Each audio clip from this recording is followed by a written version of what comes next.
اور جب ان کے بارے میں عذاب کا وعدہ پورا ہوگا تو ہم ان کے لیے زمین میں سے ایک جانور نکالیں گے جو ان سے باتیں کرے گا۔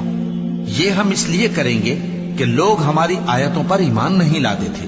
اس روز ہم ہر امت میں سے ایک بڑے گروہ کو جمع کریں گے جو ہماری آیتوں کی تکذیب کرتے تھے، پھر ان کی جماعت بندی کی جائے گی اور ان کے ظلم کے سبب ان کے حق میں وعدہ عذاب پورا ہو کر رہے گا تو وہ بول بھی نہ سکیں گے۔ اور تم پہاڑوں کو دیکھتے ہو تو خیال کرتے ہو کہ مضبوط جمے ہوئے ہیں، مگر وہ اس روز اس طرح اڑتے پھریں گے جیسے بادل۔ یہ اللہ کی کاریگری ہے جس نے ہر چیز کو مضبوط بنایا، بے شک وہ تمہارے سب افعال سے باخبر ہے۔ جو شخص نیکی لے کر آئے گا تو اس کے لیے اس سے بہتر بدلہ تیار ہے، اور ایسے لوگ اس روز گھبراہٹ سے بے خوف ہوں گے، اور جو برائی لے کر آئے گا تو ایسے لوگ اوندھے منہ دوزخ میں ڈال دیے جائیں گے۔